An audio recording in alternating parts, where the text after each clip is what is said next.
Stop for a second. Think about the most capable person you know, the one who never panics, never complains, shows up before you even ask, fixes things without making it a big deal, handles chaos like it's just Tuesday. Chances are, that person was born between 1965 and 1980. And chances are, nobody has ever stopped to ask them how they got that way. Today, we're asking that question, and the answer is going to hit you somewhere you weren't expecting. Here's something that genuinely bothers me. We have entire university courses on boomer economics. We have think pieces, thousands of them, dissecting why millennials can't afford houses. Gen Z gets a new documentary every 6 months, but Generation X? Barely a mention. And that's not an accident, that's actually the most Gen X thing possible.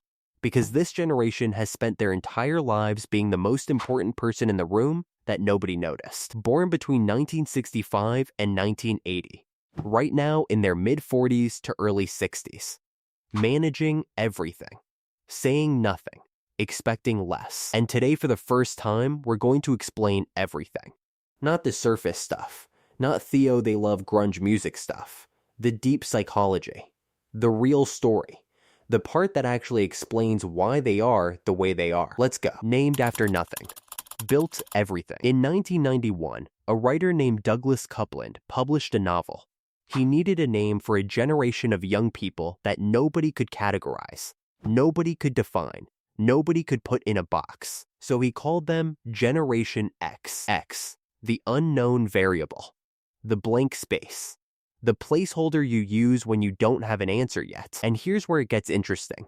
The generation named after nothing went on to build everything. Larry Page, Sergey Brin, both Gen X. They built Google. Elon Musk, Gen X, built multiple billion-dollar companies. In fact, Gen X produced more self-made billionaires than any other generation in recorded history. The kids nobody could define, they defined the modern world, and then went home without posting about it. That right there, that one detail, tells you almost everything you need to know about Generation X. The key around their neck. I want you to imagine something. You're 8 years old. School just ended. You're walking home. You reach your front door. Pull a key from around your neck because you carry it there. You've been carrying it for months. You open the door and you walk in. And the house is completely silent. No parent. No grandparent. No babysitter. No voice calling from the kitchen. Just you, 4 walls, and the next 3 hours to figure out completely alone. Now here's the part that stops people cold. This wasn't a rare situation. By 1984, approximately 7 million children between the ages of 5 and 13 were doing exactly this. Every single school day. 7 million kids learning before they learned anything else that nobody is automatically coming. That waiting for rescue is a strategy that doesn't work. That you figure it out, or it doesn't get figured out. That key around the neck had a name. They were called latchkey kids. And that key didn't just open a front door. It unlocked a psychology that the entire world is still trying to understand. No feelings, just consequences. When the parents did come home, it wasn't a therapy session. There were no check-ins. No how are you processing things. No emotional temperature readings. You stepped out of line, you felt it. Immediately. Directly. Without anyone softening the landing. Psychologists actually have a specific term for the environment Gen X grew up in. They call it a high contingency environment, which basically means every action had a direct, immediate consequence. No buffer time, no emotional mediation, no one explaining why or helping you process it. And what does that do to a developing brain? It teaches it to predict, to calculate outcomes before they happen, to think 3 steps ahead, to see the consequence coming before most people even register the action. This is why Gen X has a reputation for being able to read a room in seconds, for knowing what's going to go wrong before it goes wrong, for solving problems that haven't fully appeared yet. It looks like intuition. It's actually just decades of consequence-based pattern recognition, starting at age 6. They didn't get cynical. They got accurate. Let's be honest about something. Gen X has a reputation for being cynical, skeptical, hard to impress, hard to sell dreams to. And I want to push back on that framing because I think it completely misses what actually happened. Here's what Gen X watched growing up. Their parents promised stable marriages. The divorce rate doubled. Companies promised loyalty meant security. Layoffs came for everyone anyway. Governments promised competence. Watergate, Iran-Contra, the fumbled AIDS crisis, all on live television. This is not cynicism. This is pattern recognition. Gen X ran the same experiment that every generation runs: trust the adults, trust the institutions, follow the rules, and things will work out. And they got the same result every single time. So they stopped running the experiment and started trusting what the evidence actually showed. Psychologists call it defensive pessimism. Gen X calls it being realistic. There's a difference, and understanding that difference changes everything about how you see this generation. Nuclear war was just background noise. Quick question. What was the biggest global threat when you were growing up? For Gen X, the answer was nuclear annihilation. And the wild thing is, it was just normal to them. Teachers would stop mid-lesson to walk everyone through duck and cover drills, as if crouching under a wooden desk would do anything against a nuclear warhead, as if that was a reasonable Tuesday activity for a 9-year-old. And then the bell would ring, and everyone would go home, and the adults would say, "Don't worry about it. Don't worry about it." Gen X learned something from that experience that no classroom ever intentionally taught. They learned to hold two completely contradictory realities at the same time. This could all end tomorrow, and I still have homework due Friday. That psychological skill, the ability to function inside genuine uncertainty, to keep moving when the ground beneath you isn't solid, that became one of Gen X's most defining traits. It's why they don't freeze in crisis.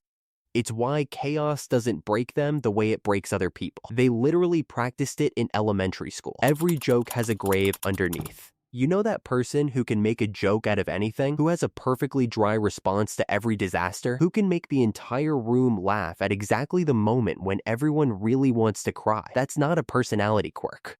That's engineering. Somewhere around age 12, Gen X collectively figured something out. If you make the joke first, nobody gets to see you flinch.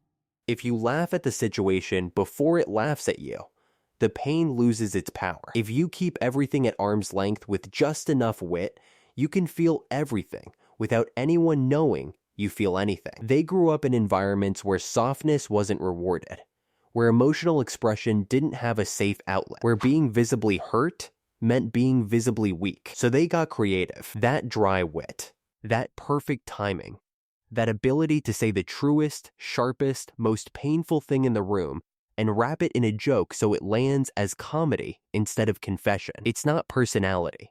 It's armor that got so comfortable they forgot it was armor. They worked before it was content. Here's something that will genuinely feel like it's from another planet to anyone under 35. Gen X had jobs. Real jobs. At ages that would make modern parents physically uncomfortable. Paper routes at 5 in the morning, bagging groceries at 12, running fast food registers, and calculating change in their heads because the machine broke and nobody was coming to fix it. These weren't side hustles. They weren't content. They weren't building a personal brand. They were just work. Real responsibility. Real consequences if you got it wrong. Real adults depending on a 12-year-old to actually show up. And what did that build?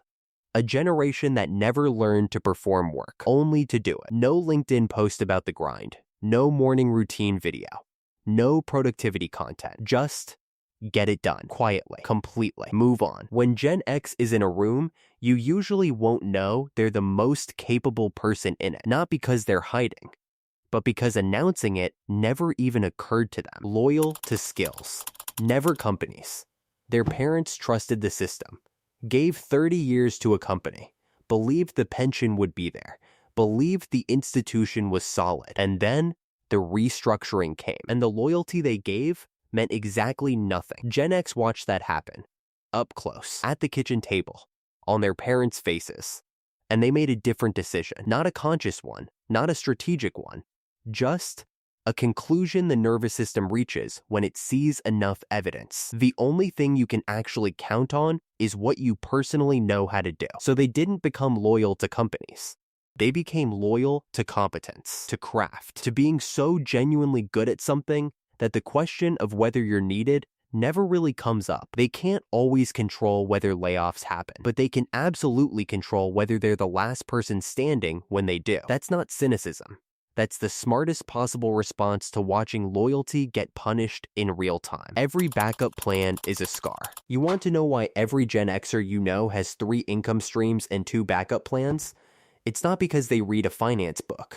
.com crash, 2000. The floor disappeared, 9/11, 2001. Economy collapsed, 2008 financial crisis. Everything they'd rebuilt, gone again. Every single decade. Precisely when Gen X found solid ground, it gave way. So they stopped looking for solid ground and started building things they could carry. Every backup plan, every side income, every just-in-case skill isn't entrepreneurial ambition. It's the financial psychology of someone who has been in enough burning buildings to develop one non-negotiable habit. You always know where the exits are before you need them. Always. They built it, then walked away. This one is my favorite. Gen X didn't just use the internet. They built it. They wrote the code. They launched the platforms. They designed the architecture that every single person on Earth now lives inside, every waking hour. And then, when they saw what it became, they quietly stepped back from it. Not because they couldn't keep up with the technology. They invented the technology. But because they understood, better than anyone, exactly what it was designed to do to the human brain, what the attention economy actually costs you, what disappears from your life when an algorithm is deciding what you think about next. They built the machine, they understood the machine, and then they chose, deliberately, consciously, not to become the machine. You'll find them on social media, but carefully, minimally, on their own terms. And honestly, that might be the most impressive thing about them. The people who built the attention economy are the only ones not selling theirs. The last generation that owned boredom. This sounds small. It isn't. Gen X grew up before screens filled every silent moment. Before the algorithm decided what entered your mind next.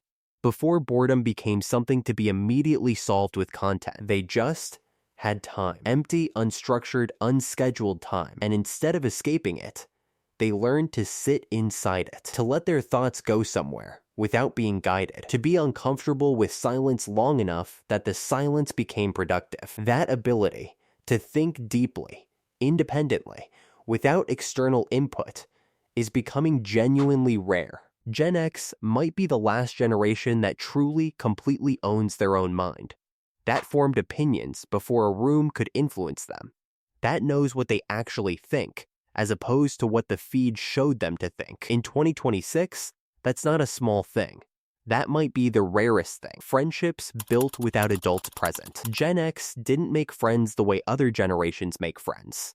Not over shared playlists, not over mutual follows, not at carefully organized playdates supervised by 4 adults, in empty afternoons, in unsupervised basements, in that quiet, unspoken agreement between kids who all understood our parents aren't here, so we're all each other has right now. Let's actually mean it. When the adults in your life aren't reliable, you find your people and you hold them like infrastructure, like something load-bearing, like something you genuinely cannot function without. Those friendships, forged under real pressure, without mediation, without safety nets, are still the most important relationships in most Gen Xers' lives. 40 years later, still the first call they make, still holding. They show up, never stay for credit. Pay attention to this one. Gen X will never tell you they love you easily, won't ask for help, won't admit something hurt them, but they will show up at your door at 11 p.m. with no explanation needed. They will quietly fix the thing you mentioned once, in passing, 3 months ago, and never bring it up again. They will be there, completely, reliably, without drama, and be gone before anyone thinks to make it into a moment. Their love language was never words. It was always evidence, quietly delivered, consistently repeated, never once mentioned again. Because for Gen X, the gesture was always the point. The acknowledgement was never the goal. If you have a Gen X person in your life who just shows up, understand what that actually costs them and what it means that they chose to spend it on you. Asking for help still breaks them. Research in the Journal of Adult Development found something that stops people when they hear it. Gen X seeks social support less than any other generation. During the most stressful periods of their lives, they ask for help the least. Not because no one would come, not because they don't have people who care, but because somewhere in that empty house, at age 8, at age 9, at age 10, their nervous system learned something that never fully unlearned itself. Needing someone is the beginning of being left. That equation is still running silently in the background 30 years later. In every crisis they handle alone that they probably shouldn't have to handle alone. In every time they say I'm fine when they very clearly aren't. In the way they'd rather exhaust themselves completely than risk the vulnerability of saying, I can't do this by myself. The most capable generation alive didn't choose that capability. The world just never offered them the alternative. The bridge everyone walks over. Right now, in 2026, the average Gen Xer is carrying something enormous. A mortgage, teenagers, aging parents who need real care, a career that peaked during a financial crisis, economic anxiety that never fully left from 3 different collapses. All of it, simultaneously, without complaint, without language for how heavy it actually is, sandwiched between a generation ahead of them that won't move and a generation behind them that's pushing forward. Gen X absorbs pressure from both directions, without credit, without monuments, without almost anyone stopping to ask how they're doing with all of it. They are the bridge generation, holding everything boomers built on one side, carrying everything millennials need on the other, standing in the middle, steady, silent, load-bearing, while everyone walks across. Bridges don't get parades. They just hold. And Gen X just holds. 65 million people in the United States alone. More worldwide.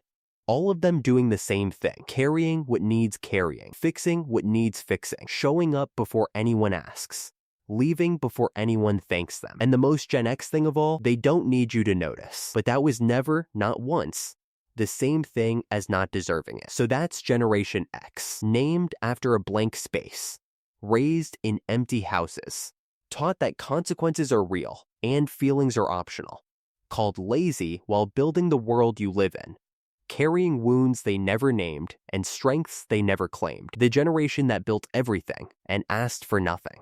The bridge nobody thanked. If someone came to mind while you were watching this, a parent, a coworker, a friend, maybe just let them know you see them. Because Gen X will never ask you to. And if this felt like the kind of content that actually goes somewhere, subscribe. Because this is what we do here. Real psychology, real human stories, no fluff. See you in the next one.